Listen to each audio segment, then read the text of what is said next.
আপনাদের কাছ থেকে টাকাও চাই না, সম্পদ চাই না, আপনার ঘর বাড়িও চাই না। আমরা দেখেছি এই বাংলাদেশের জমিনে আমরা কত মানুষকে দেখলাম, কিন্তু শান্তি পাইলাম না।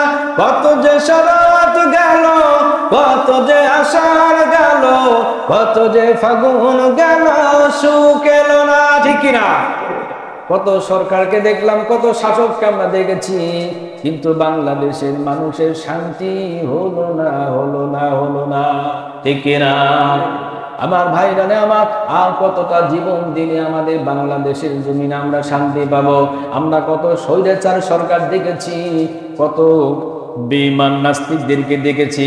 সর্বশেষ যে সরকার, যে বেঈমান, যে নাস্তিক বাংলার জমিন থেকে পালিয়ে গেল, নিজের শরীরের কাপড় নেওয়ার পর্যন্ত সময় পায় না, ঠিক কিনা? আমার সোনার ভাইরা আমার, এই বাংলাদেশের জমিনে কত মানুষকে দেখলাম, এই বাংলাদেশ থেকে সুদ যায় না, ঘুষ যায় না, বেবিচার যায় না, জেনা যায় না, চোর যায় না, বাটপার যায় না, ছিনতাইকারী যায় না, অর্থলোভীরা যায় না, ক্ষমতালোভীরা যায় না। তারা শুধু চায় আর চায়, চায় আর চায়, চায় আর চায়। কিন্তু মাঝখান থেকে আমরা জনগণ মরলাম না বাঁচলাম দেখার সময় কারো হয় না, ঠিক কিনা? মুসলমান ভাইরা আমার, এই জন্য যে কথাটা বলবো, নিজেদের সামান্য স্বার্থ, নিজেদের সামান্য স্বার্থ যদি আমরা ত্যাগ করতে পারি, বেশি স্বার্থ নয়, কি স্বার্থ? আওয়াজ দেন, কি স্বার্থ? টাকাও লাগবে না, পয়সাও লাগবে না, আপনার ঘরও দেওয়া লাগবে না, আপনার বাড়িও দেওয়া লাগবে না, নিজের জীবনটাও দেওয়া লাগবে না। যদি আমরা সামান্য স্বার্থ যদি নিজেরা ত্যাগ করতে পারি, ও সোনার ভাই, আমরা ব্যক্তিগতভাবে কাউকে না কাউকে আমরা ভালোবাসতেই পারি। আমাদের ব্যক্তি জীবনে কোনো না কোনো দলকে আমরা ভালোবাসতেই পারি। আমাদের জন্য দিয়েছেন কালামে হাকিম কোরআনুল কারীম।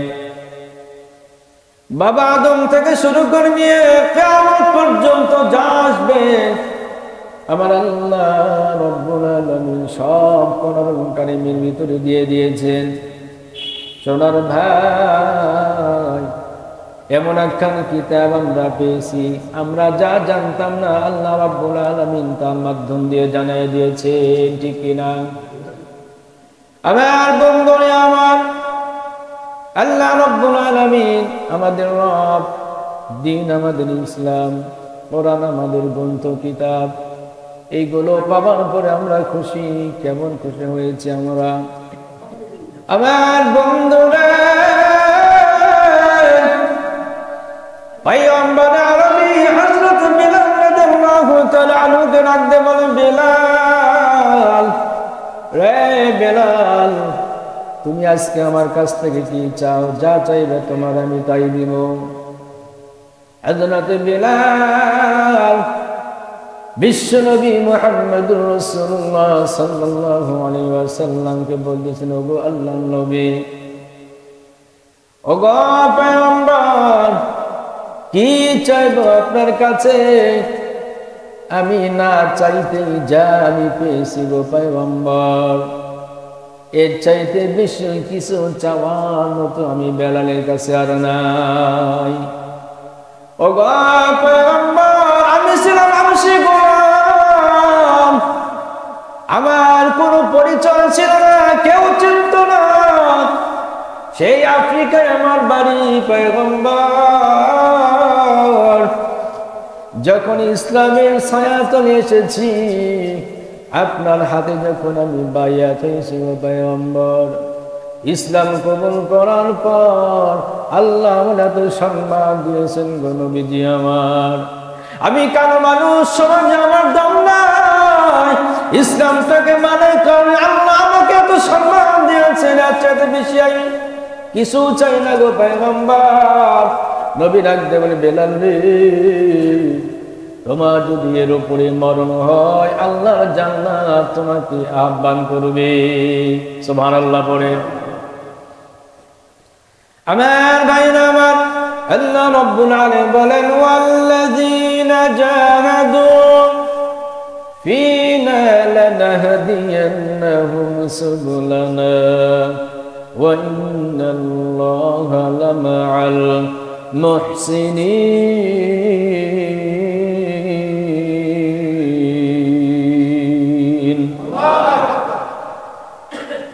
আল্লাহ রাব্বুল আলামিন ওয়াল্লাযীনা জাহাদু, যারা মুজাহাদা করে, যারা কষ্ট করে, যারা দ্বীনের উপরে থাকার জন্য, কিসের উপরে?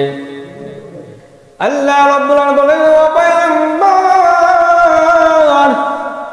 দ্বীনের উপরে চলার জন্য যারা চেষ্টা করে, যারা মুজাহাদা যারা করে, আল্লাহ জমিন আল্লাহর দ্বীন কায়েমের সংগ্রাম যারা করবে, আল্লাহর দ্বীন পেয়ে যারা খুশি হবে, আমি রবকে পেয়ে যারা খুশি হবে, আপনি পয়গম্বরকে পেয়ে যারা খুশি, এরা যখন আমি আল্লাহকে খোঁজার জন্য তারা চেষ্টা করবে, মুজাহাদা করবে, ত্যাগ স্বীকার করবে, নবী গো জানায় দেন লানাহদিয়ান্নাহুম সুবুলানা ওয়া ইন্নাল্লাহা লামাআল মুহসিনিন।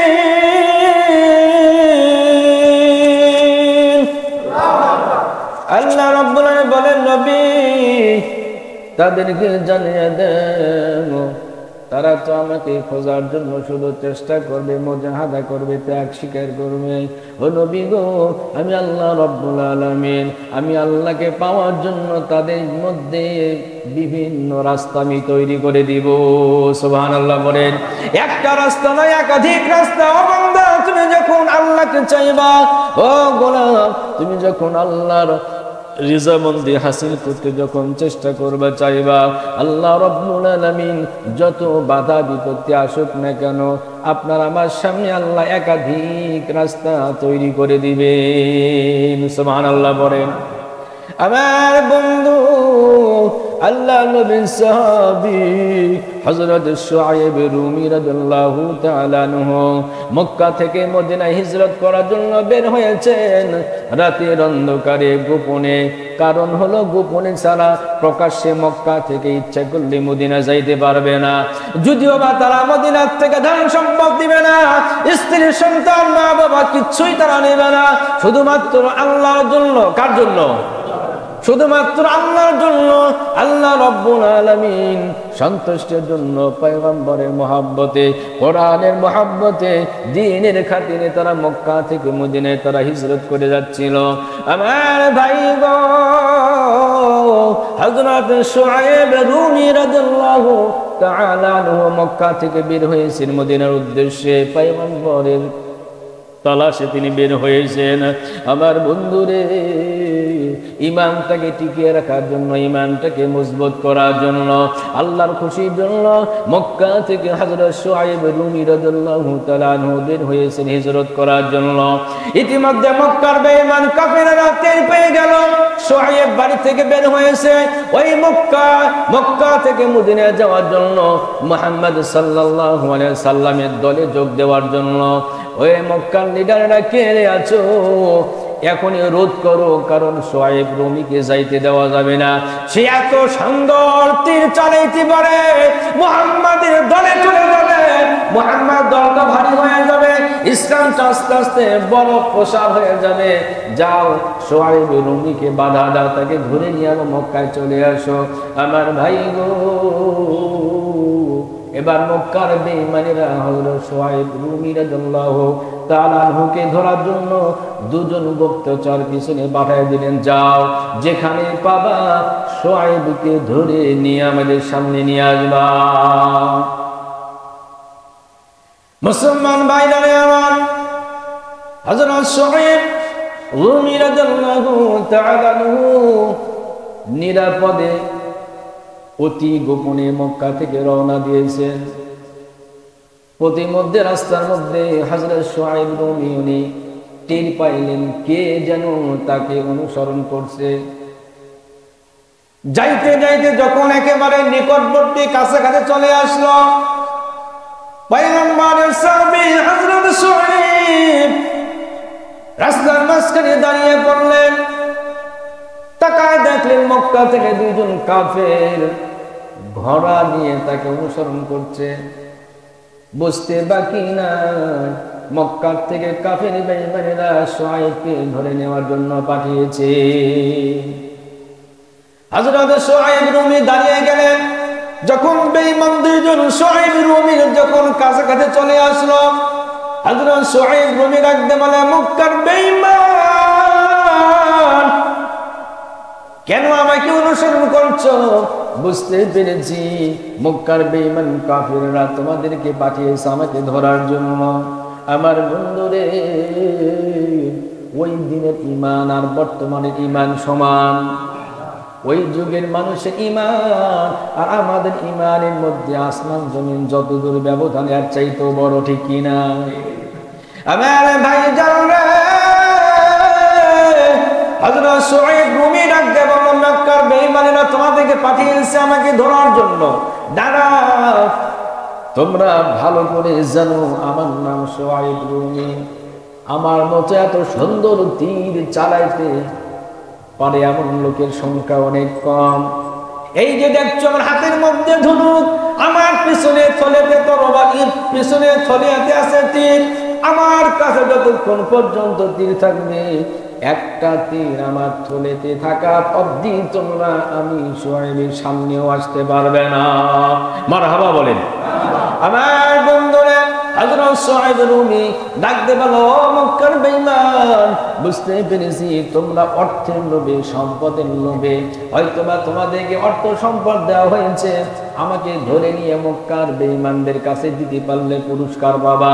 তবে শোনো রে, আমি শুআইব, আমি কিন্তু একেবারে গরিব নই, আমার অর্থ সম্পদ আছে। শোনো, তোমরা শোনো, আমি শুধুমাত্র কেবলমাত্র একমাত্র দিনের জন্য, কোরআনের জন্য, আল্লাহর জন্য, নবীর মহব্বতে মক্কা থেকে মদিনায় যাচ্ছি। আমাকে নিরাপদে যাইতে দাও। আমি তোমাদের সাথে কোনো যুদ্ধে, কোনো হানাহানিতে আমি যাব না। আমি চাই না তোমাদের মধ্যে আর আমার মধ্যে কোনো ফাসাদ হোক, কোনো বিবাদ হোক। এই বেঈমান তোমাদেরকে যে সম্পদের লোভ দেখাইয়া, অর্থের লোভ দেখাইয়া আমাকে ধরার জন্য পাঠিয়েছে, সেই সম্পদ আমি তোমাদের দিয়ে দিব। আল্লাহু আকবার বলেন। কারণ কি? কেন দিতে চাই? প্রশ্ন, কেন দিতে চাই? দুনিয়ার কোন সম্পদের জন্য নয়, দুনিয়ার কোন ক্ষমতার জন্য নয়, দুনিয়ার জন্য তার সম্পদ দিতে চায় না।